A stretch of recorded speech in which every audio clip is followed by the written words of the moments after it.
Welcome. Well, this is the first time I've given an introduction to a video, but I think probably it needs it. Well, you're about to meet Professor Carlos Eire. Carlos is a professor of history at Yale. He's written two extraordinary books. The first book is a book called Reformations, and the idea behind it wasn't just one reformation. Sometimes as Catholics we rather jokingly talk about the deformation. And we shouldn't really talk about the counter-reformation either, because we're a series of reformations and renewals, and the way in which many of us have been taught history is a fairly Protestant friendly one, suggesting that the Roman Catholic Church was decadent and needed changing. Actually, I think probably that by the end of the 15th century, the 1400s, there were some extraordinarily powerful religious and spiritual movements. Some of the mystical writing is quite wonderful. And I came across Professor Eire's book a few years ago, and I suddenly saw history through new eyes entirely. So although he's a practicing Catholic, it was a very balanced view of the whole history, and to some extent it's a kind of it might, some of the things we talk about might sound a bit esoteric. I hope you'll enjoy it. Most people will understand some of the issues that we deal with when talking about Luther and Zwingli and Jean Calvin.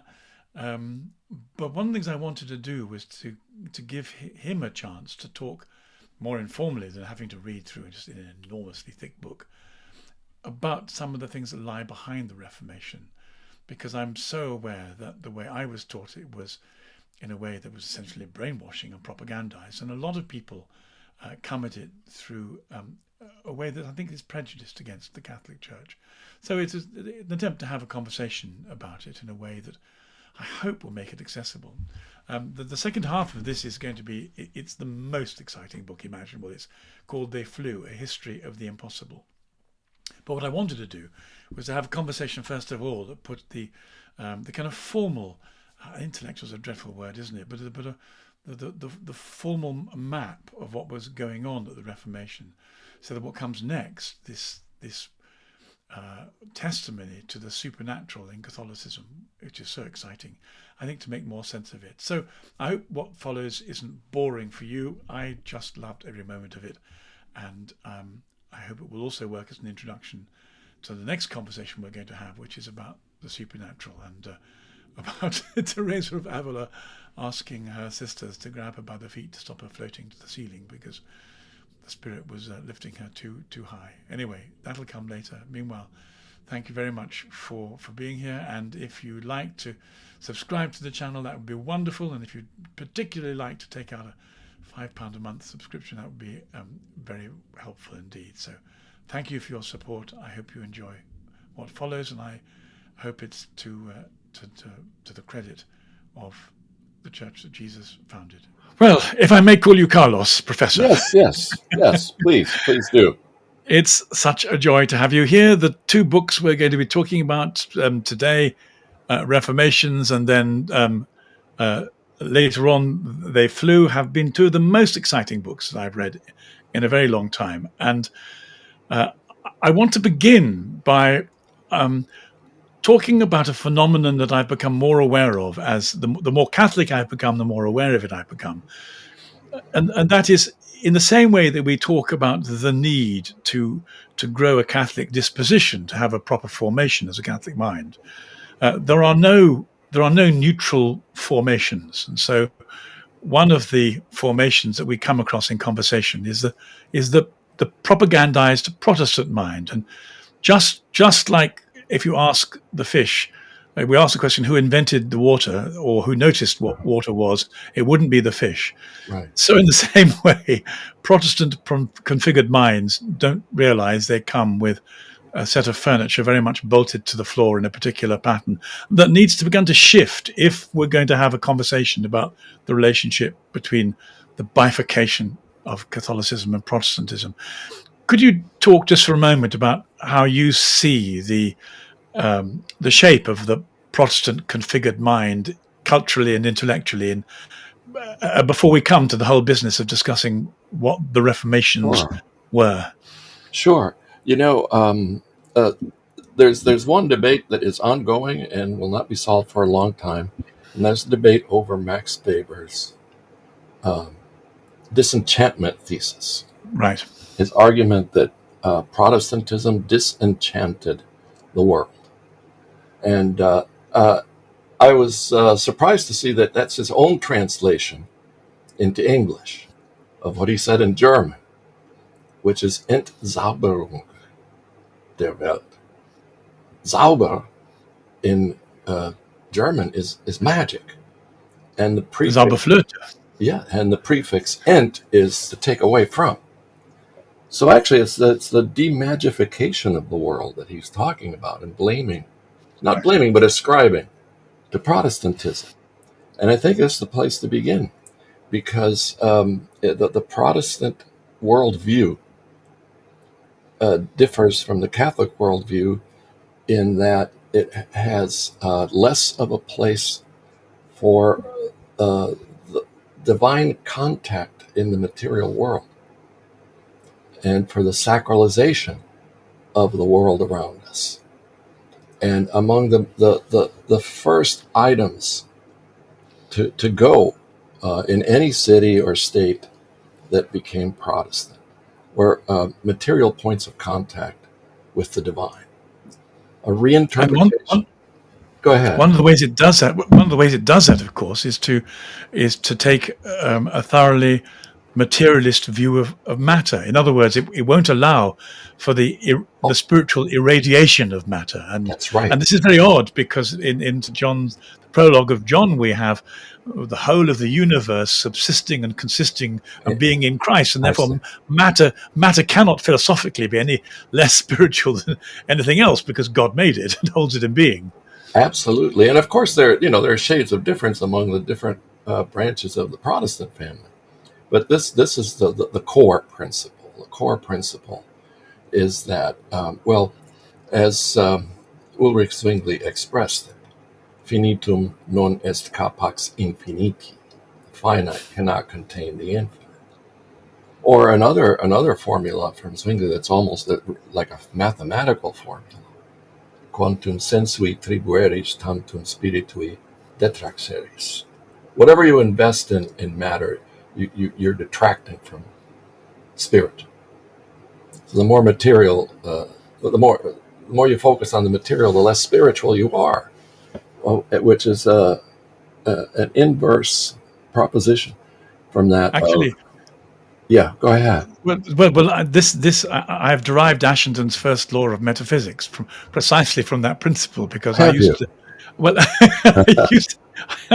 used to note that the more politicized a denomination's concerns were, it was inversely proportional to their willingness to live a life or recognize a life in the spirit. And it's exactly this. Yes. I mean, so, look, for example, at any liberal Protestant denomination.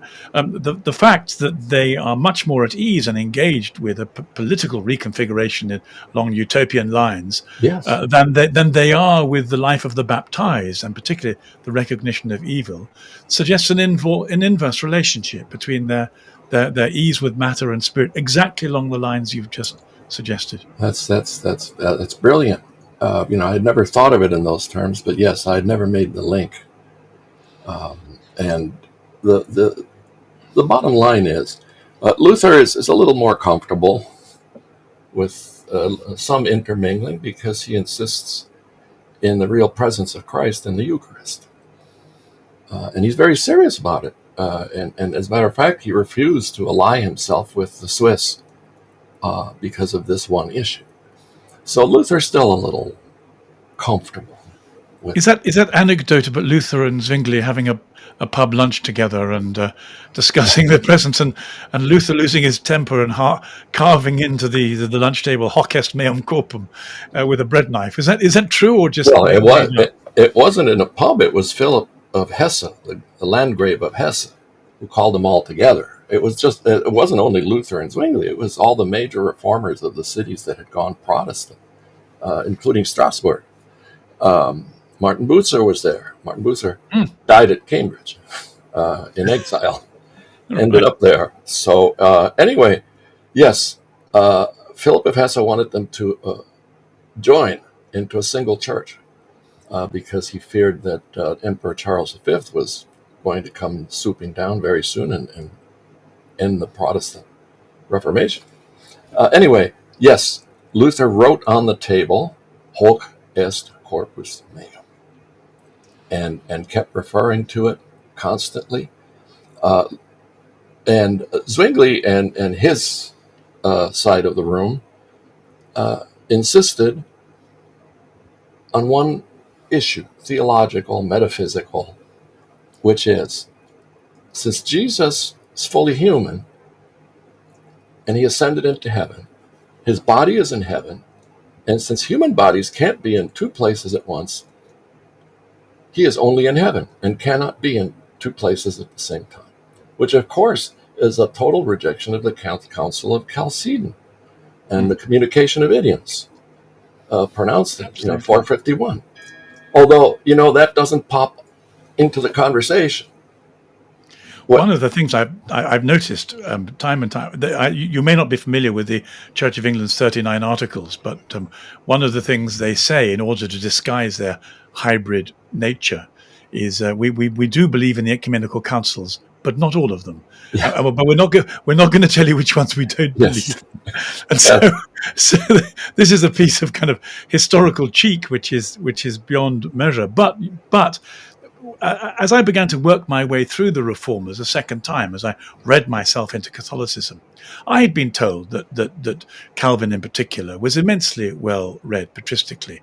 Oh, And then yes. what I discovered was that like an undergraduate, he cherry picked the bits he liked and he left Of out the course. bits he didn't like, Yes. and that well, you say, Yes. of course, but Yes. this my Protestant propagandized mind had been told that I could relax because Calvin had it, he had it patristically. He knew what he was talking about, and then I discovered that quite the opposite. He was as biased and as choosy as anyone would want to be, just for the sake of winning an argument. He didn't present us with a patristic mind. Well, with only a partial sampling of the patristic Right. mind, and Partial sampling. especially Saint Augustine or Augustine. Yes. Yes. But yes, he was very selective, and his anthropology, his take on human nature, is one version of Augustinian anthropology. Because the thing about Saint Augustine and his anthropology is his notion of original sin and the role the will plays in salvation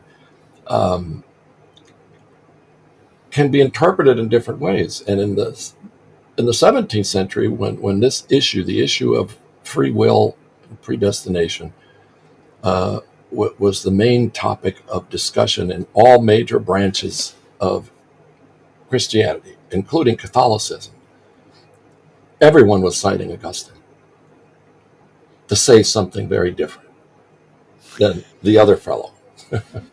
Absolutely. Before we get off this and move on to an area that I'm very excited about, the deconstruction of the famous trio's mind, it seems to me that at a point where we're in an ecological crisis, precisely because we've failed to manage the moral and metaphysical claims of things, we have a fairly famous philosopher of the mind called Ian McGilchrist, who's Oh, yeah. placing things Yes. in terms of left brain, right brain. And it seems to me the left brain, right brain idiom mirrors what we're talking about here in terms of matter and spirit not understanding each other if you come at it from the material side. And so one of the things I found myself wanting to say is that this bifurcation that the Enlightenment produced with the dominance of Protestantism between mind and spirit, this, as Weber says, this inability to recognize the magic or the supernatural or the mystical or the metaphysical, is at the heart of our civilizational crisis. And so I've been saying, really, if you want to deal with the kind of schizophrenia that rips our culture apart, the best way is to become a Catholic, because nothing else will allow you to reintegrate matter and metaphysics in a way. The Protestant experiment, I think, is over, and it's produced some of the civilizational crisis that we have. How do you react to that as a talking point? Well, I think that there's no doubt that what I call dogmatic materialism is at the root of the present day cultural crisis in the West as a whole. Um, Certainly, um, claiming that we can't it goes in stages. First, in the Protestant Reformation, because of course it was not as extreme as the Enlightenment. There is room for spirit and spiritual, and yes, I have read texts from the 16th century written by various Protestant reformers that have a spiritual dimension to them, but it's just not the same as the Catholic intensity of the spiritual merging or meeting with and intertwining with the material. It's just not It's the same. it's privatized, isn't it? I mean, one of the differences I found moving from being a Protestant to a Catholic is that my Protestant sense of Geist or spirit was very much mediated by what I thought, what I was thinking, almost the Lutheran. Perhaps this isn't entirely fair on Luther, as you may tell me, but the sense that the kind of the third wave feminist imagination creates the thing from within. The reality is something spiritual reality, something I, the individual, impose through my perception. But the Catholic view actually is that there are no boundaries between matter and spirit. What God wants to do is to irradiate matter with His Spirit, and to allow us to speed the process along to accelerate it by our invocation, by our cooperation, by our agreement. And it's that kind of shared irradiation that is part of the gift of the Catholic worldview that Protestantism loses with its emphasis on the hermetically sealed word of the individual. Yes, and I've had dialogues with some of my Protestant colleagues about this. Um, yes, of course, there's still a spiritual dimension. I'm not saying that the Protestant reformers did away with spirit altogether. They couldn't. They just simply could not.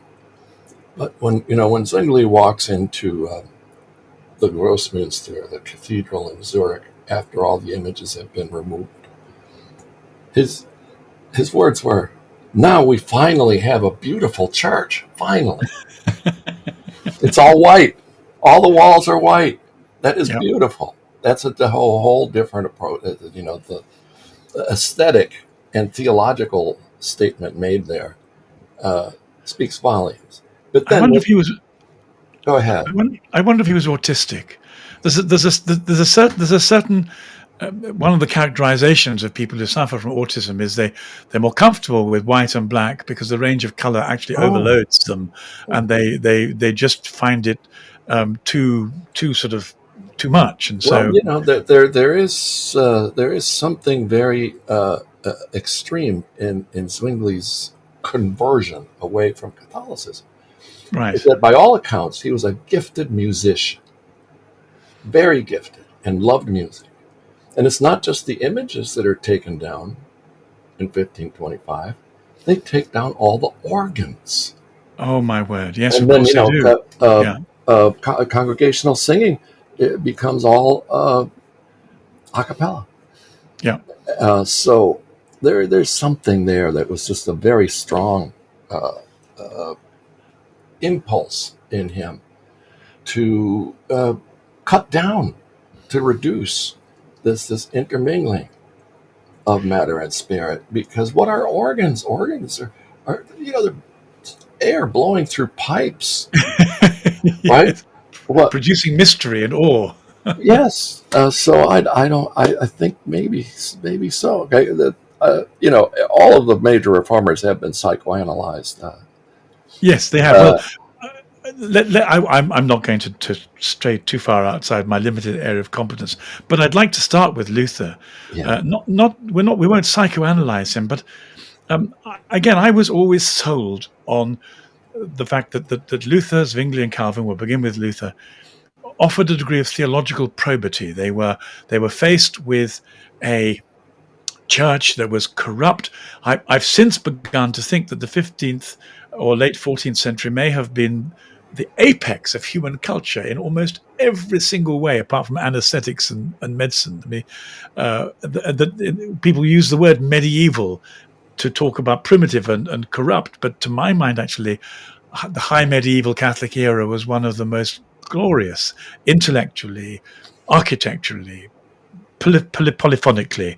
And so I'm not at all sure that as we're offered Luther's analysis, that we're dealing with a theologically as well as politically corrupt mother church, that his analysis bears weight. Obviously, there are periods in every organization, in every human being's life, where corruption breaks out and it has to be purged and cleansed. And one of the exciting things about the Catholic Church is the way in which holiness and corruption struggle in every single generation. And the Holy Spirit seems always to produce sanctity and the supernatural as one of the ways in which he deals with his ongoing struggle. But to say that it reached a peak in 1518 seems to me to be really silly. And so, what are we dealing with in terms of Luther's private agenda that he wants to change the way? I mean, he'll even change the text of St. Paul in order to achieve it.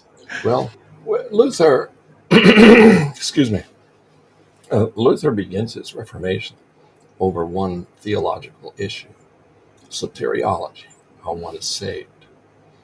But what he has to say about soteriology is so radically different that this is what gives him an opening to develop further everything. But everything centers around this principle of salvation by faith alone rather than works. And all of his theology, in one way or another, comes back, no matter what the issue is, comes back to the central point. And also what he had learned, thanks to humanism, Renaissance humanism, returning to the sources, returning to the Bible. So Bible alone, sola scriptura, combined with salvation by faith alone, is Luther's main focus. And why does he get to this? He gets to it for personal reasons. Well, everyone who's a reformer does what they do for personal reasons. So you can keep digging deeply and deeper and deeper and deeper. But the bottom line with Luther is that he realized, as a monk, as an Augustinian monk, he realized that becoming morally perfect in the eyes of God was impossible, which is something that's part and parcel of monasticism and the medieval Catholic tradition. Yes, perfection is impossible. But in his case, he felt troubled. So troubled, in fact, that we know because he tells us himself. At one point, he was confessing his sins compulsively. And his confessor, Johann Staupitz, grew impatient with him to the point that he said, Luther, please stop confessing these tiny, tiny little sins of yours. Why don't you go commit a big sin and come confess that? Like, why don't you go kill your father? And this is Luther's version of the story. I'm not quoting someone else. This is Luther himself. So it was like falling dominoes. You know, he's upset with indulgences. He's upset with the way in which indulgences are being advertised. And as I always have to point out to my students, indulgences were never bought and sold. Indulgences were a reward for acts of charity and acts of piety. They were a reward. they're not bought and sold. But yes, money was exchanging hands, and this upset him terribly. He saw it as a corruption of a corruption of many things, but especially corruption of the way to salvation. Can we stop for a moment, because Sure. I know we're going to have this. I mean, this is fascinating, but I know we'll have some Protestant listeners, and they will remember Tetzel's little Oh, rhyme. yes. Sure. Every time into the coffer a penny rings, out from purgatory a soul Yes. swings, or something. I've forgotten the exact Oh, translation. Anyway, there are two versions in German, but the one that's quoted most often is, "As soon as the coin in the coffer rings, the soul from purgatory springs." That's right. Yeah. So, how much of a propaganda? There's obviously a propagandizing victory, and it's a clever little rhyme. But you're saying that they weren't bought and sold. It was a different trade-off took place. One of It was a trade-off. Gratitude. Yes, and in this case, the indulgences that were being made available in Saxony were a reward for contributing to the building of a new basilica of St. Peter in Rome, which, as Luther's rebellion against Rome intensifies, the fact that this was going on for the building of St. Peter's takes it an enormous amount of polemical space. Let's put it that way. So, one like falling dominoes. If in fact indulgences are incorrect, and there is no way to not only contribute to one's salvation in this way, but to the salvation of one's loved ones in purgatory, what does that do to your ecclesiology, Luther? This has been sanctified by the church. So is the church wrong? So that question, is the church wrong? More dominoes fall. Right. And actually, at one of his earliest debates, he is asked by John Eck, a prominent Catholic theologian of the time. He's asked, "Well, Luther, what do you make of Jan Hus down there in Bohemia?" And he says, "Well, Hus is a very good man." And that's it. From there on in, the dominoes keep falling faster and faster and faster, to the point that by 1521, he's calling the Pope in Rome the Antichrist. So off he goes. But then all of his theology, unlike a scholastic theologian, all of his theology is formulated right along battle lines with the Catholic Church, battle lines with other Protestants who are emerging, who have a different take on things and interpret the Bible differently from him. So much of his theology is formed as a reaction to polemical issues within Protestant family, as well as against the Catholic Church. This is very interesting, because it hadn't occurred to me before, though it should have done, to compare theological method of Aquinas with the theological method of Luther. But I mean, the beauty of the scholastic approach is that it has a certain kind of intellectual cleanliness, moving from first principles along a connected line, whereas Luther is essentially reversing it. As you say, all the arguments grow out of fault lines of conflict, and they're not dispassionate fault lines. They're actually they're to do with the turmoil of both the person and the politics. I mean, and because that's the other thing, the political situation of Northern Europe, also in turmoil.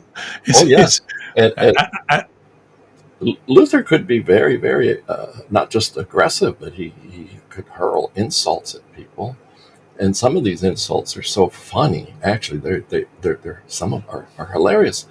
I don't know if you're aware of this, but there's a website, the Luther insult. Luther insult. Scatological Luther. Well, you can visit the Luther insult generator online, Wonderful. and you get a daily insult. And if you don't like that, if you're not happy with that insult, you can click on the button "Hit Me Again," and That's you will get one. wonderful. And I understand that the idea for this insult generator came from the Shakespeare insult generator. Yes, I was aware of that. Yes, that's right. Yes, so no, Luther could be very funny, but at the very same time, extremely. I'll give you an example. His colleague, Andrew Karlstadt, his colleague at Wittenberg, his senior colleague, when Luther has to go into hiding after he's declared an outlaw of the empire, Karlstadt takes over Wittenberg. And Karlstadt goes further than Luther and tells the students, hey, let's destroy all the images. They're all against the second commandment, and if we're going to follow a form of Christianity that's based on Scripture alone, we have to obey the second commandment. Luther will later drive Karlstadt out of Wittenberg and say that he thinks he has swallowed the Holy Spirit, feathers and all, and he has become our worst enemy. Very So, good. yes, Luther. You also have to distinguish between the young Luther and the old Luther when you're dealing with his theology. Like every theologian, he evolved, but he evolved in directions that later would cause enormous divisions within the early Lutheran Church. And Augustine himself, too, evolved, which is one reason in the 17th century people can quote Augustine to argue exactly opposite points. Early versus late Augustine. Yes, I can see that. So we'd be entitled to say that much of the drama and the intensity of the Reformation arose as a symptom of Luther's trying to deal with his own sense of personal disorder. It was a form of to call it neurotic projection might be a bit unfair, but there was an element of neurotic projection in the way in which he re-envisaged salvation, the church. Well, he found his turning, his conversion. Let's put it this way: his conversion experience away from this very, very intense self-scrutiny was reading Paul's letter to the Romans, and he would go on to say in his preface to his New Testament that Paul is so important. And the letter to the Romans and the letter to the Galatians is so important that the only way to understand the entire Bible correctly is to read it through Paul, and especially through Romans. So he upended or discarded, centuries of biblical interpretation. And this was his. He latched on this Pauline contrast between law and gospel, and faith and works, to such an extent that everything referred back to that. Everything. So, for instance, when Karlstadt and the students destroy images, he comes back and preaches 8 sermons, and in one of these sermons, he argues that to claim that images must be destroyed is to return to works righteousness. Right? That's one of his main arguments against iconoclasm, is that, well, Karlstadt, you're telling people they have to do this to be saved, instead of telling them that they're saved by their faith alone. So you can see very clearly in this wrestling match between Luther and Karlstadt that Luther returns to a very, very deeply theological, as he sees it, Pauline interpretation of the Ten Commandments, versus Karlstadt, who's taking a more literal approach. And it seems to me, from the way you've described it, that one can really talk about integration and disintegration in the same way that the proper Catholic theology involves an integration between matter and spirit. And if you read the Gospels without a Reformation slant, it seems to me perfectly clear that Jesus talks about an integration of trust or faith and works and things you do. There's no bifurcation of it in the Gospels. It's an organic whole. There's something about the Reformation being an assault on this integration, producing disintegration, a form of sort of fractured bifocality in all the things that matter. It's like we're back to the divided mind instead of the united mind again.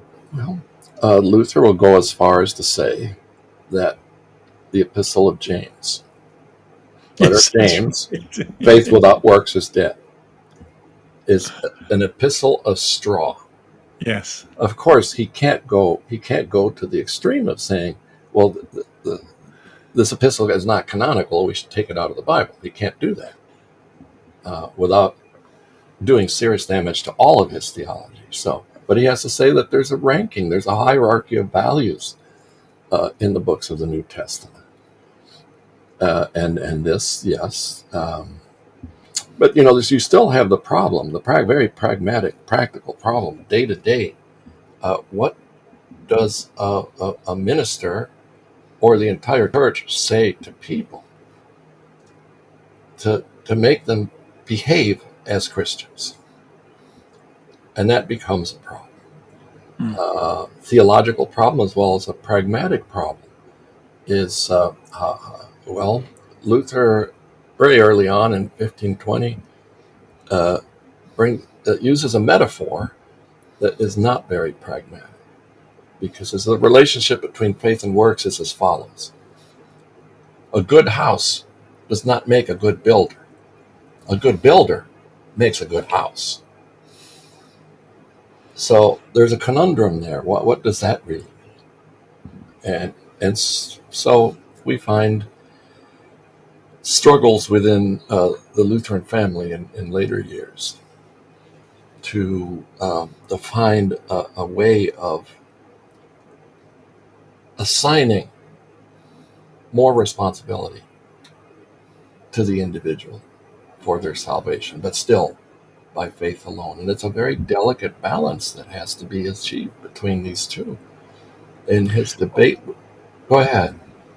Well, the one that Lutherans and Protestants were always falling out about, as you say, there's no safe place to draw the line if you're going to break the basic integration of the two. I think we find in the Gospels, then you're going to be endlessly squabbling about where the line is to be drawn if you divide them both up. And part of the pattern that one sees with the splintering of Christianity beginning in the 16th century is an inability on the part of the leaders of whatever breakaway churches are brought into being, an inability to be comfortable with paradox. Right, yeah. Because all the central beliefs of Christianity up until the 16th century were paradoxical. And actually all the breakaway churches of early church history, the first millennium, can also be attributed to uncomfortableness with paradox. Jesus is fully divine, fully human. Well, maybe he's more human than divine. Maybe he's more divine than human.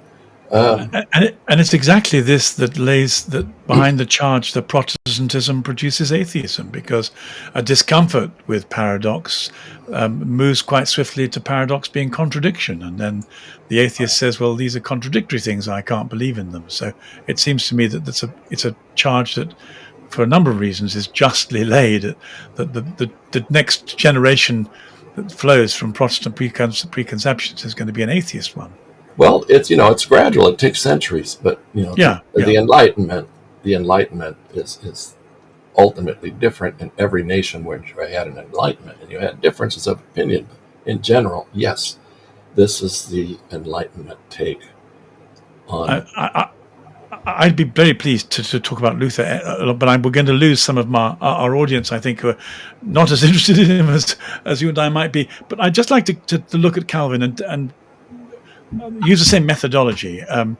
Again, when I knew Calvinists, they got very excited about Calvin's theology and his ecclesiology, and then reading you, I began to get a sense that Calvin was essentially a politician. That he was really interested in human order, the way how you manage a society. Now, he dressed it up as to say it's got to be a society that aims for moral perfection. I'm really talking about the church, but there was something about his cast of mind that seemed to me to want to make ecclesiology and theology the servant of his political instincts. Is that can you put that in a better way? Well, this has been going on for centuries, this interpretation of Calvin. In his own day, there were Catholics who accused him of being a politician rather than a theologian. Yeah, I'm just catching up. So that ball has been rolling for a long time, but again, it has to be applied selectively according to time and place. The fact is that Calvin in Geneva formed a political entity. It was a perfect symbiosis between church and state. It was not a theocracy in the sense that the clergy ran everything, but there was heavy involvement by the secular authorities in the running of Geneva. But Calvin, unlike Luther, had plenty of time to develop a more coherent, systematic theology. He wrote 4 versions of the Institutes. Between 1536 and 1559, he kept enlarging and deepening his analysis of certain doctrines.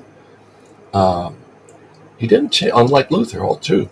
Well, you don't have to be as careful with Calvin to distinguish between the older and younger Calvin. He was very consistent. His mind worked in a way very different from Luther's, and he had been trained as a lawyer after all. But for Calvin, one reason that he was accused of being a politician rather than a theologian is not only because of the way in which Geneva was a squeaky clean society that had a court, the consistory, where all misbehavior, personal as well as theological, was handled by this tribunal, the consistory. And they passed laws, including what names you can give to your children. That level of control. He was accused of being a politician because he also had this principle, which is what guided Calvinism for all subsequent generations, which is you cannot separate your exterior behavior from your interior convictions, spiritual convictions. What does that mean? It means if you are living in a culture and society that is not purely reformed, and you're obligated to attend church services, Catholic church services, right? Or Lutheran services, you can't fake it. You can't dissemble. You can't pretend to be a Catholic and still be a real Christian. So external, again, there's a very curious twist on Luther's inner, outer, spirit, matter. Your external life, your behavior, your works are of extreme significance. because they have to confirm your inner beliefs. So in France, especially, there were many who were followers of Calvin who wanted to pretend that they were Catholics to escape persecution. And he said, no, you cannot do that. No. You have two choices when confronted with this dilemma. You either flee somewhere where you can practice your religion in peace, or you suffer the consequences, martyrdom. And many French Huguenots, Protestants, were not too much convinced by Calvin's argument. And he received one letter from someone in France that said, yeah, Calvin, you're very hard-hearted. You don't understand the situation we're living in here. You just want to have people flock down to Geneva and join you there so that you can preach to them and make them part of your... And it's true, the population of Geneva grew exponentially because French refugees kept coming down. And eventually the refugees, they oust all of the locals in the local government. They eventually do.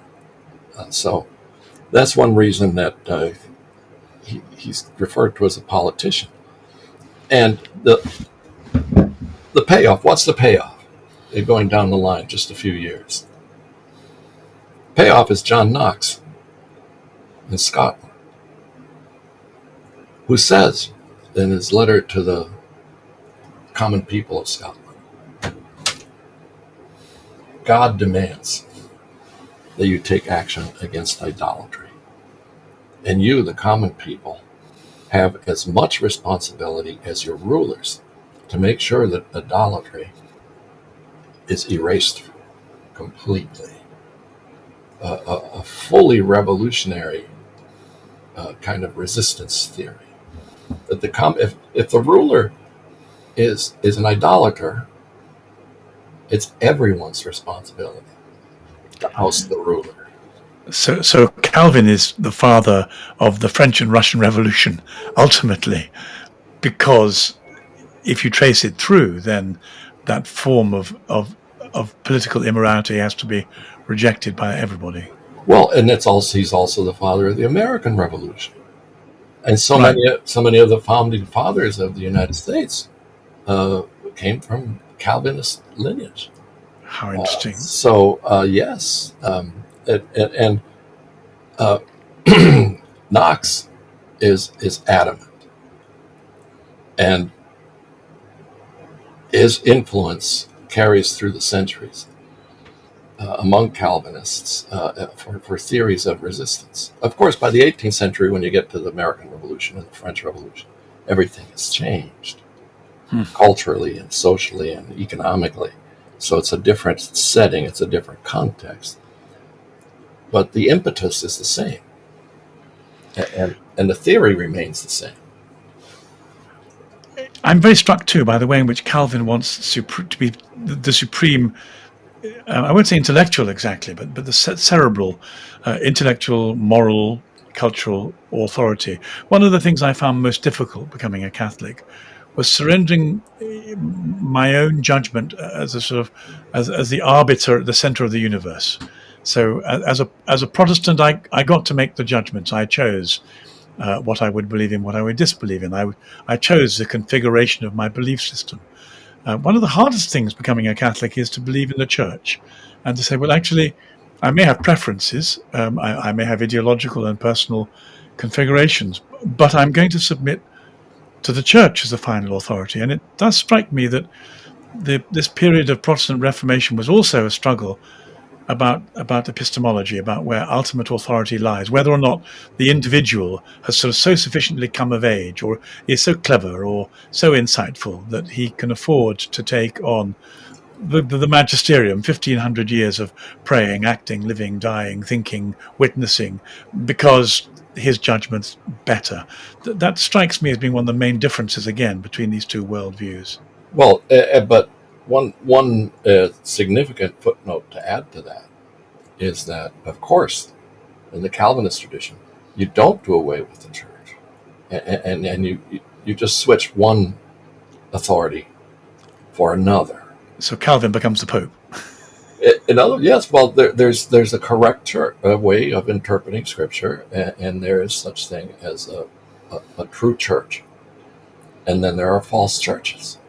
But this is the dilemma of the entire heritage of the Reformation, of this fracturing of Christendom, right? Is that you Yep. end up with competing churches.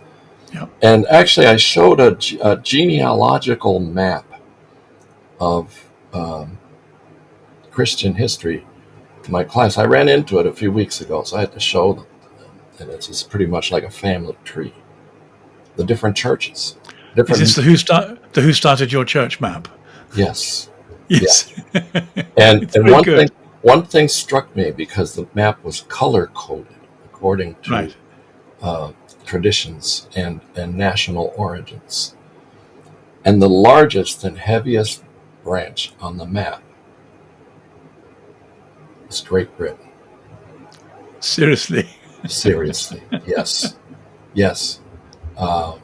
And I forget what color it was coded, but it was very clear. A big chunk of the family tree. The creation of new churches. In the 17th century, this is what happened in Britain. Scotland was not fragmented in the same way because they had their Presbyterian church. But in England, especially, the 17th century. I might ask you if you can send me a copy of it by email, and we can attach it to the document. Sure. Let me take you to Zwingli very briefly. That was really so interesting, and I've loved reading the detail of Calvin's life in Geneva in your book. It's really it's entertaining and shocking at the same time. But Zwingli, one of the more at the extreme end. Again, as I read what you'd written, I thought, well, okay, so this is what happens when you give philosophical presuppositions free rein over how you see Christendom or the worldview.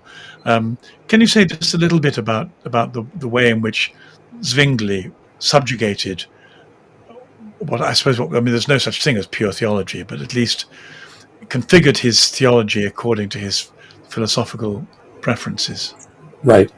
In the case of Zwingli, you have two very large main roots to his tree. One is Erasmus of Rotterdam, who had a profound influence on him. The other is his Swiss identity. Begin with Erasmus. How did Erasmus influence him? Erasmus influenced him by pushing forward this idea that only true Christianity is the one based on the Bible, and the Bible has to be read in its original languages. And anything that's not in the Bible is not really Christian. So Erasmus downplayed. Again, where did this idea of separating the material and spiritual come from? Well, it comes from Neoplatonism. And the Platonic Academy in Florence in the 15th century had an enormous influence on a whole generation of young scholars called humanists. And Erasmus is often called the Prince of the Humanists. Erasmus was convinced that, let me put it this way, he was very Christocentric. But that's not heretical, being Christocentric. And Erasmus never ended up breaking with the Catholic Church. But he said things that created a mindset. And of course, he would later be blamed for laying the egg hatched by Luther. And he would deny it. One of my students many years ago came up with a better interpretation of Erasmus, which was Erasmus laid the egg scrambled by Luther. And if anyone hatched Erasmus's egg, it was Zwingli.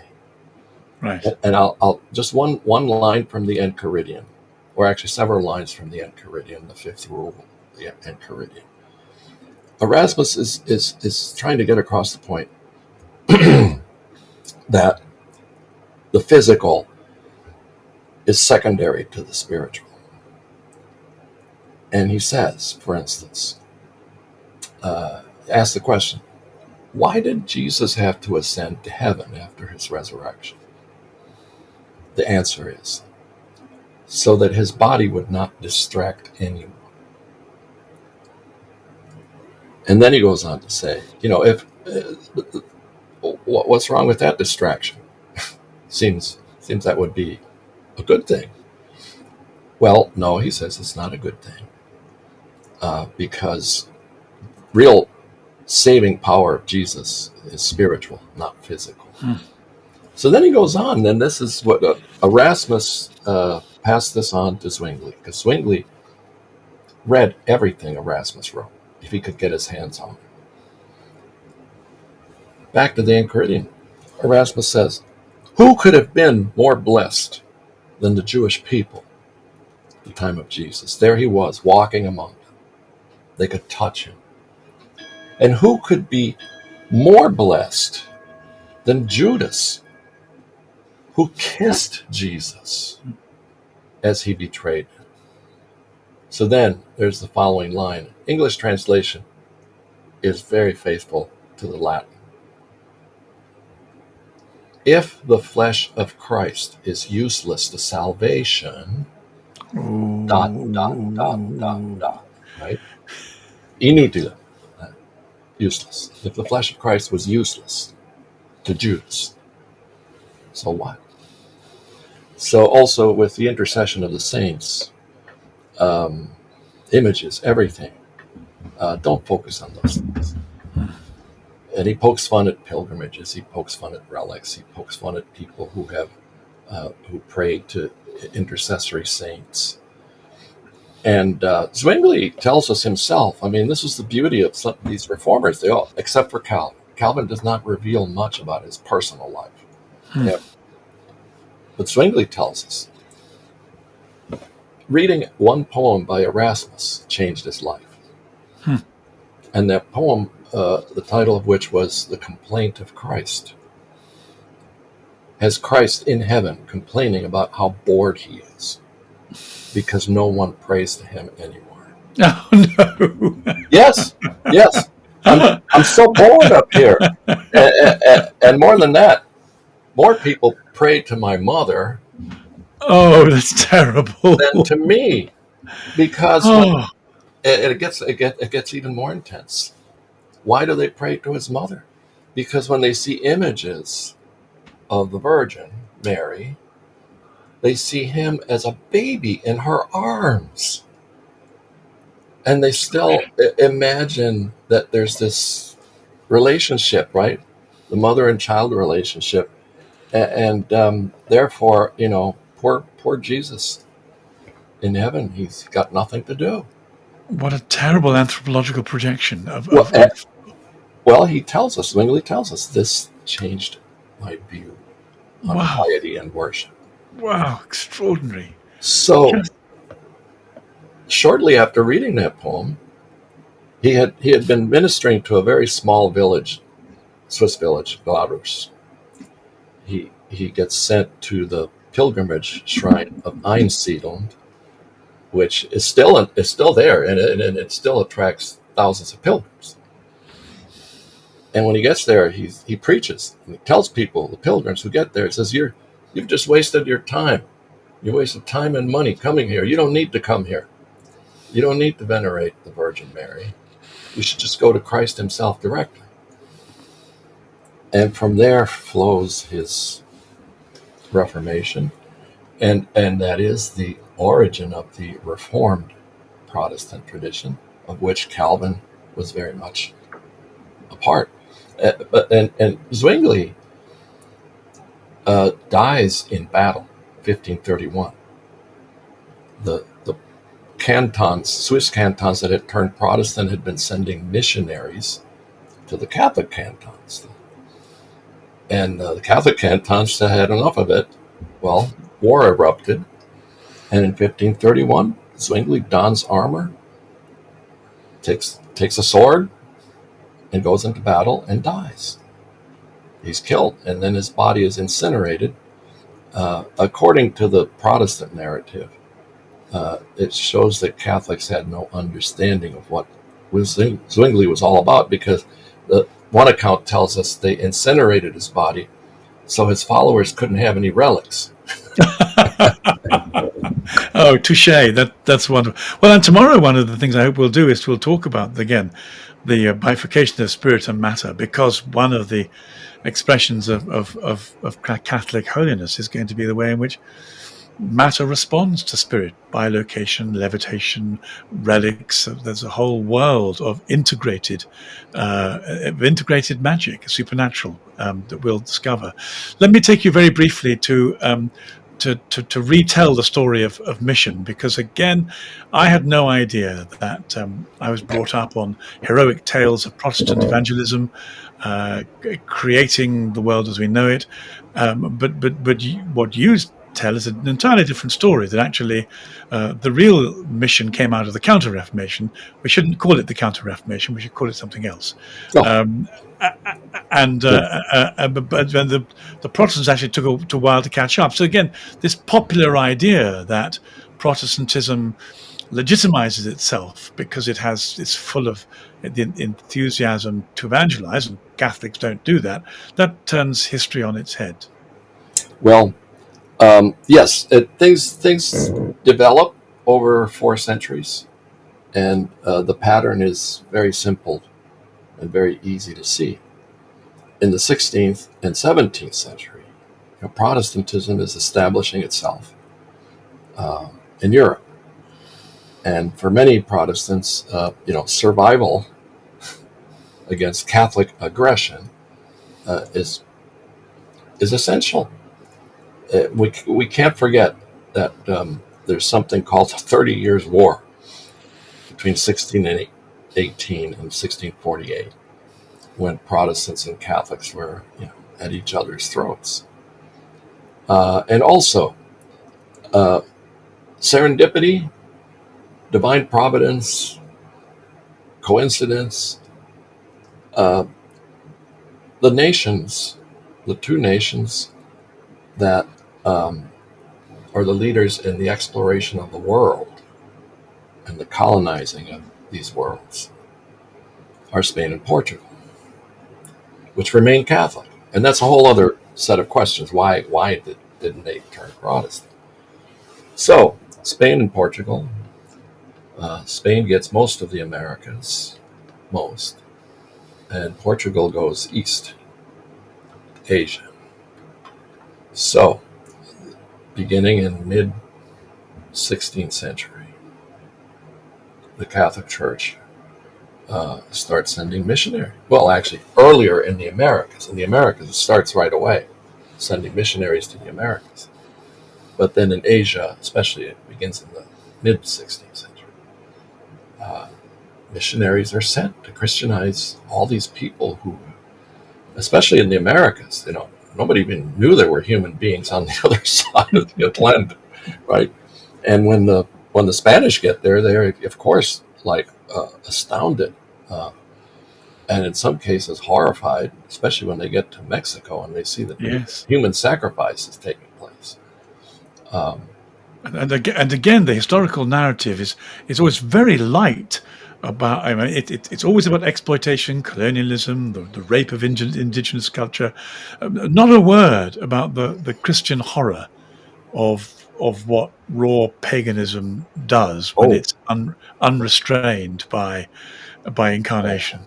And they found this throughout, whether there was human sacrifice or not, whether there was cannibalism or not, because there was some cannibalism in the Caribbean. The Spanish try from the very, very start. They sent Franciscans and Dominicans mostly. at first. Later, the Jesuits jump in. The Jesuits are not created till 1540, so they're kind of latecomers. But in the Americas, it's painful, it's bloody. There are terrible, awful, soul-crushing evils on both sides. And the Spanish do terrible things. For instance, the Caribbean islands, almost completely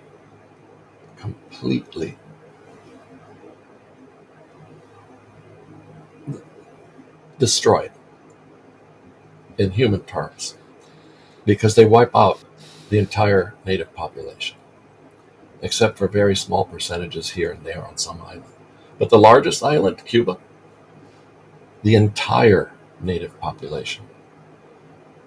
And some claim, oh no, it was only about 97%. Ouch. But there's no denying the horror of this, to the point that when one of the native chieftains from what is now the Dominican Republic fled to Cuba, his name was Atuey, Hatuey, was burned at the stake for resisting, and was asked just before the fire was lit by a missionary, "Here, what? Don't you want to get baptized and go to heaven?" At the last minute, and his reply was a question. "Oh, are there Spanish in heaven?" And the missionary says, "Of course there are." He says, "No, then I'd rather go to hell." Terrible. Which, it's part of the story, and there's no denying it. But they Christianized all of Central America, the Caribbean, much of South America. The Portuguese took care of what is now Brazil, but of course there are vast areas in both continents, North and South America, that they never touched. It was just too vast a territory and not enough people to carry out missions. Go ahead. Well, so having asked you to give to balance the picture of the evils of colonialism, you've very effectively reinforced it with the genocide of the Caribbean. Well, and if it's true, it's true, and we have to deal with it. I think I want to ask two questions. One is, I've always understood, as people have explained to me how bad Christians have behaved. I've always said, well, everything depends upon where you put your kind of median line of expectation. My median line of expectation, based on my own corruption, is very low, and therefore I'm a primitive psychopath who's been rescued by Christ. And you need to know that if Christ hadn't rescued me, I would have caused so much trouble. Well, and therefore you misjudge the salvific effect of salvation on me. And I think I don't want to do the same thing, anthropological projection, but it seems to me that in every Christian civilization, heaven and hell, the salvation and destruction are always fighting each other. And I'm always surprised at how much holiness actually manages in the circumstances. Yes, yeah. And so it all depends on whether or I'm not quite. I don't understand why the Spanish should have been quite so ruthless and destructive, but I'm hugely impressed by Spanish holiness and devotion, and I'm very attracted to the idea that just as the Catholic Church loses Europe, Our Lady comes and introduces herself to Mexico and to South America, and suddenly the very same number of people who are lost to Catholicism are given back to the church that Jesus founded, because his mother takes a hand. It's a bit simplistic, but I like it. Well, no, it's not. It's not simplistic, because the flip side of the coin is that there is a distinction to be made between the colonizers and what the church was doing, and the missionary. And that's a distinction I hoped you might make, right? Yes, yeah, absolutely, because the church from very early on, through some very brave individuals, says this is wrong. And actually, it's because of pressure from the church, and especially one man, a Dominican, Bartolomé de las Casas. The Spanish crown passes laws forbidding the enslavement of the New World peoples and calling for restraint and a more humane way of colonizing. But of course, passing a law and enforcing a law, two very different things. But there are various very, very holy individuals like Bartolomé de las Casas who cry out in defense of the natives. And actually Spain as a whole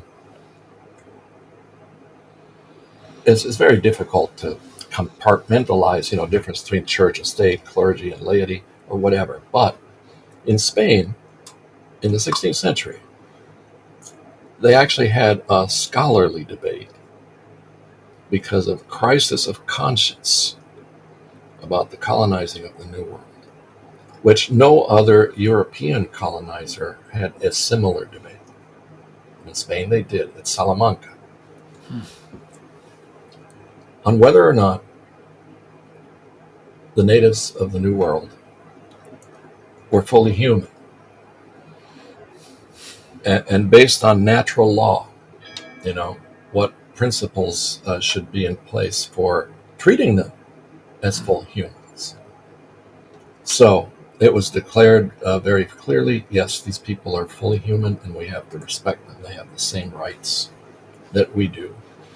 But, if there's a footnote to that, it's, their culture is run through with cruelty.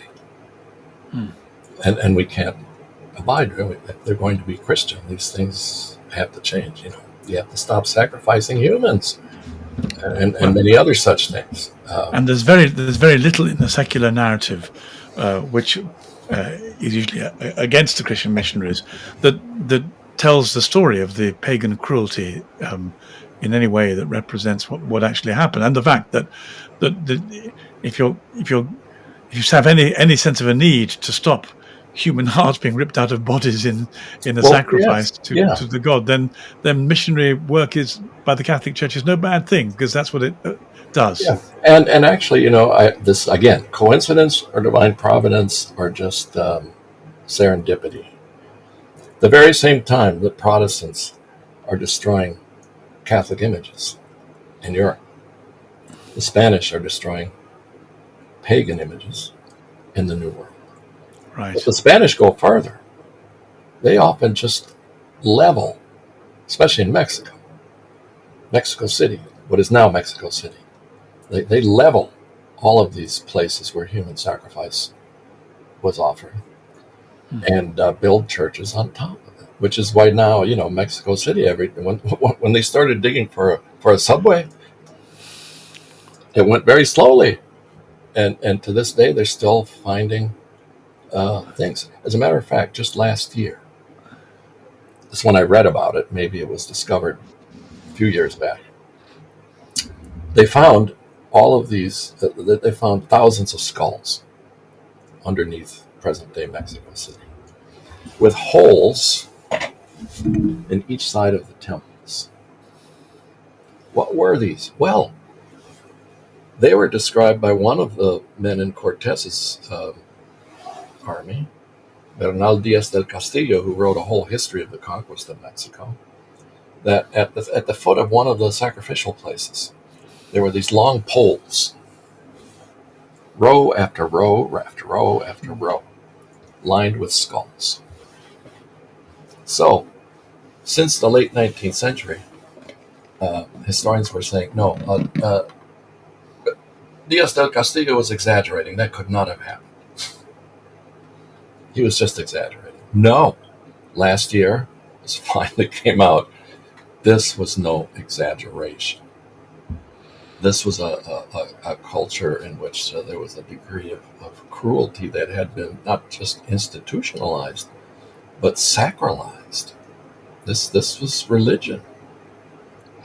And the missionaries who got there had a lot of work to do. There's a very good book by an academic called John Anderson called Pagan America. There's another word I've missed out, but one of the things he says is that the same thing happened with archaeology in Scandinavia. That in the 10th and 11th century, there are places that modern archaeologists came to look at, and they stopped because they were about to face the implications that actually the Scandinavians were performing child sacrifice in a level that ideologically they couldn't cope with. So better not to do the archaeology than face the fact that actually paganism was a profoundly cruel and problematic culture. So it sounds as though the same ideological constraints took place both in South America as in Scandinavia. And the church acts, throughout Spanish America and Portuguese America. The church actively protected as much as possible the natives from the colonists. Right. And when the Jesuits show up, finally, especially in South America, present-day Brazil, Paraguay, parts of Bolivia, they established these reductions, is what they called them, reducciones, which were basically protective areas in which colonists could not set foot. Splendid. And they taught the natives all sorts of new skills, and in Paraguay in particular, the natives became very, very excellent manufacturers of musical instruments. In the film The Mission, there's a that's right. Yes, this reflect. It seemed to me that it didn't reflect the protective areas that the church gave sufficiently, but nonetheless the principle is there, isn't it? The principle is there, and actually in the film they gloss over the very reason that these two Jesuit characters in the film end up being killed is that the Jesuits were resisting the encroachment of the colonialists, into these territories where the natives were being protected. Yeah, absolutely. So there's that side of the story, and then in Asia, that's a completely different story because the Europeans are not there so much to colonize as to trade, right? Yeah. To trade and make money. And Japan, China, Southeast Asia, India, they're there before the British. And then the British start showing up, the English start showing up. And of course, in Japan, it's largely due to the Dutch and English merchants who show up that the Japanese are more or less made aware of the fact that the Portuguese have these empires, and what they have in mind is not just benign Christianization of people, but taking over the entire island. And then Christians begin to be persecuted and eventually eliminated in Japan. But the missions in China, Japan, Southeast Asia, India are successful in small areas, basically. That these places are way too vast for just a few hundred missionaries to convert to Christianity. The Jesuits thought they could finally make it to the emperor and get the emperor to do what, for instance, the Viking monarchs did, which was to say, okay, now we're all Christian. But they never got to do that. So the missions continued unbroken through the centuries. But in the 19th century, that Protestants begin to send missionaries to these places, especially to Asia and to other areas of the world that are being colonized. Colonization and missions go hand in hand. Inevitably, yeah. And they had to be. Why is Africa basically untouched until the 19th century when it comes to missions? Except for the coastal areas. Well, who's going to go into the heart of this continent, which is the second largest continent on Earth? And the Mercator projection of maps makes it look smaller than it really is. So you need, basically, the missionaries need protection if they're going to be able to go into these areas where, there are cannibals and people are constantly warring against each other.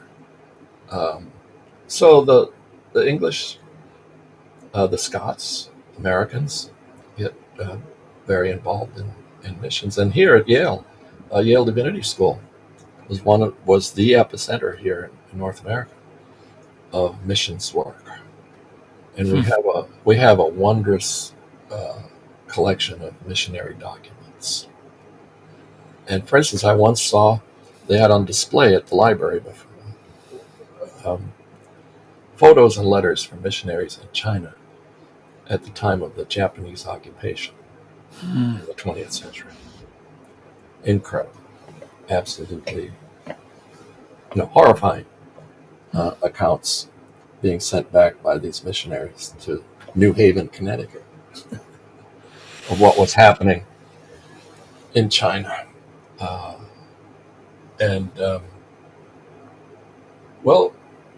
The missionary effort on the part of Protestants continued in the 20th century, sending, and it's still ongoing, 21st century, especially North American missionaries going to Spanish and Portuguese America.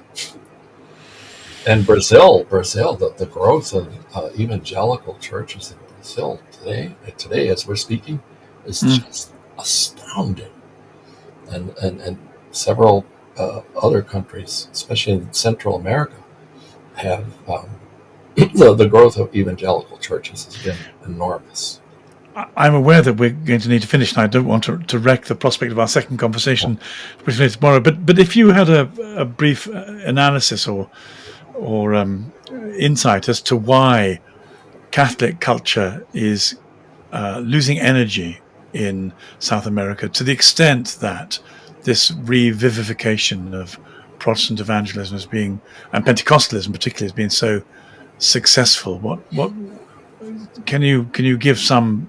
Well, there are various factors that come to mind, and one is, of course, that it's such a vast area, all of South and Central America. It was never fully Christianized. I mean, there are pockets in these, especially the countries that border the Amazon, where population was never fully reached, and the same applies to the whole area. So there was a thin, depending on the place, right? In the big cities, it's different, but out in the countryside, it's different. That there's kind of a vacuum of people being fully Christianized. That's one. Another is numbers of missionaries. The number of Protestant missionaries in these areas often is greater than that of Catholic missionaries. And, a case in point, current Pope Leo. He was a missionary in Peru. And where was he made bishop? It was in eastern Peru, an area in eastern Peru that's close to the Amazon, that has all, since the 16th century, efforts to, fully Christianize the area have been going on. And then you have also other missionaries, not necessarily Protestant. Jehovah's Witnesses, they make converts too. And oddly enough, in the 19th and early 20th century, the Theosophical Society sent missionaries to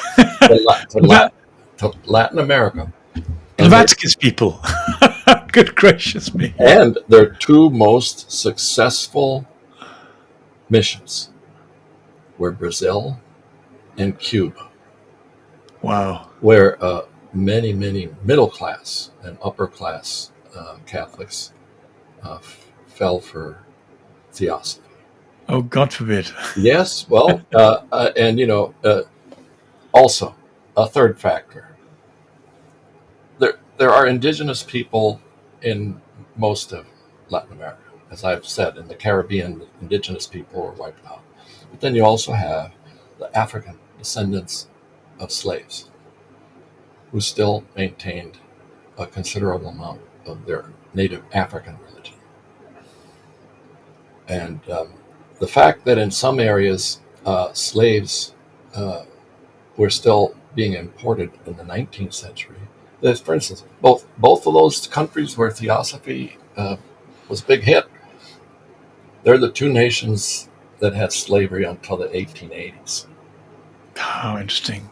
So, You've left me with this awful image of Madame Blavatsky oh, replacing Our Lady in Cuba, and I'm just going to I have trouble getting it out of my head. But well, maybe tomorrow when we talk about Saint Mary Iglesia, we can. oh yes, yeah, because my father's family, full confession, my father's family were among those converts.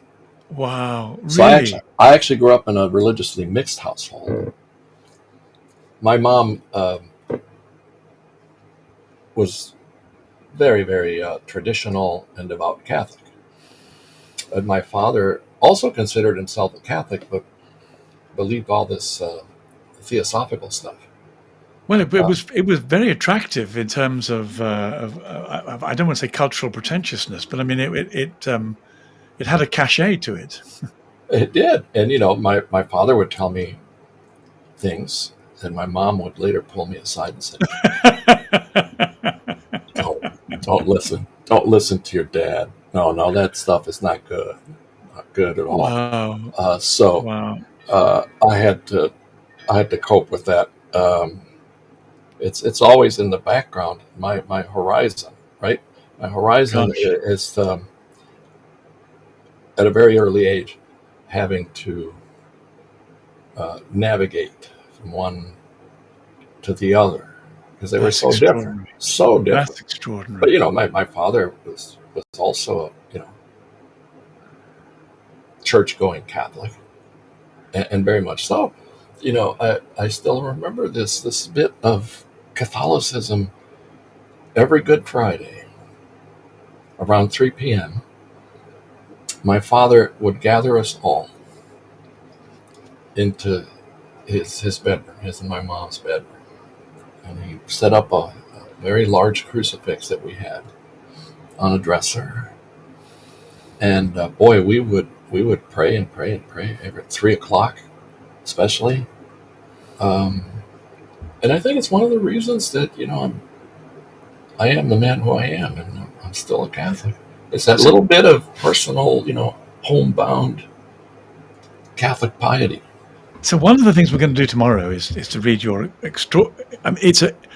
your extraordinary book, They Flew, and I was just amazed that a historian of your caliber could practice this level of fluency in in the whole area, I suppose, of the supernatural and mystical. So let me go back to your home experience. I've always understood to some extent the success of the Theosophical Society and other quasi-mystical movements. My own doctoral work involved looking at the Golden Dawn and Charles Williams and Wow. so I'm a little familiar with this, but I'd always thought that it was Protestant rationalism that kind of sucked out the kind of the juice of the supernatural, which led to people to say, well, if we can't have it as Christians, we'll have it from somewhere else. So I wouldn't have expected, given the extraordinary richness of the Catholic experience of the supernatural, that a family in Cuba would have been so deprived of it that they would have found the Theosophy so attractive. Can you unravel that a bit? Well, I think that your take on it is correct. That in fact there was a vacuum created by Protestant / Enlightenment over materializing of the world. Because the same can be said about spiritualism, 19th century spiritualism. Absolutely, yeah. Contacting the dead in spiritualism is one thing. But I think it's the reincarnation bit of Theosophy that might have appealed to people in Cuba and Brazil and in other places where Protestants were a very tiny minority. Because there is something about that teaching, which of course is ancient and applies to Gnostics and the Albigensians and Cathars in Europe in the Middle Ages. Now we're talking. Yeah, there's something about reincarnation. It's an account or an attempt to explain evil and suffering, which some people find more comforting. I can't understand why. I find it terrifying. I think it's a function of the desire to stay in control. I mean, I think it's philosophically appalling. The idea, there comes a certain point in life when you say, I think I've learned a little from my mistakes. I really don't want to have to start at the beginning and do all this again. But I think it's the idea of abandonment to heaven, this other world. It involves such a loss of control that I suspect control being one of the kind of power and control being antithetic so much to the incarnation and to the love of God. I just wonder if it isn't our desire to make ourselves gods again. Well, we'll do this business of perfection. We'll do it on our terms, back in the environment we know about. But I wanted to ask you a question. Wait a minute, it's disappeared, but it was terribly important to do with. No, it's gone. What a shame. Never mind. Well, I've only begun to read about Theosophy in the past 2 years. I started teaching a new course, History of the Supernatural. Oh, fantastic. I had to catch up on Theosophy. There's much I don't know. And I found out about those missions completely by accident, because one of our students, when I was teaching at the University of Virginia, wrote his dissertation on those Theosophical societies. Right. Missions. So it's from him that I learned about the success of their missions. Similarly, another dissertation I read, which I found to be fascinating, was another student at Virginia who wrote about these Quaker missions to the Gullah Islands off the coast of South Carolina, where the slaves had never been Christianized, basically. And how successful they were initially, but then were taken over by another, I forget which branch of the Protestant family. And they translated the Bible into the Gullah dialect. So Christianizing the African slaves, I think, proved in the long run more difficult for the colonizers than Christianizing the natives, because with every boat that arrived full of slaves, it was arriving with African religion, and it kept being rejuvenated with the new arrivals. How interesting. Whereas, the generations pass among the natives, everyone is Christianized. There are no new natives coming in. Right. There's no reinfusion of that particular form of tribal paganism. How interesting. And some countries, like Cuba and Brazil, which produced a lot of sugar. Sugar was a deadly occupation. Harvesting sugar was a deadly occupation. It was people died very rapidly, so they kept getting more and more slaves. And I have to say, because I grew up in Cuba, I spent my childhood in Cuba.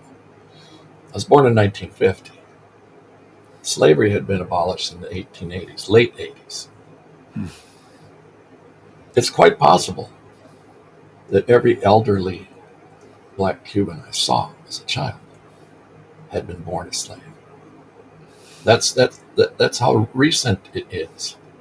Wow. and we're not too far removed. No. If you look at Yeah. it that way, Yeah. my grandparents were born. My father's parents, both born in 1870. So my own grandparents, the equivalent of Americans who lived before the Civil War here. Mm. So Americans tend to think, slavery's a distant thing, but it's not really. If you think of a generation, 2 generations is not very far away. That's right. no. One before the last one. That's quite proximate, really. Yes. So that's one reason that in places like New Orleans, Brazil, Cuba, Puerto Rico, the Caribbean islands, Haiti, you still have full blown African religion in place. Very dramatic. Well, look, thank you so much for this conversation. And if you're willing to continue tomorrow and talk about this really absolutely wonderful book, I'd like a slice of the royalties, because I've been telling people so much about. Well, I just think it's the most. It is simply wonderful that an academic historian can offer such a clear, well-documented, well-resourced access to an area that has intellectually been declared off limits by secular materialist pragmatists, and it seems to me that just in terms of inviting people to take Catholicism seriously, it's one of the most interesting ways in. I've been entertaining crowds with your accounts of St. Joseph Cupertino.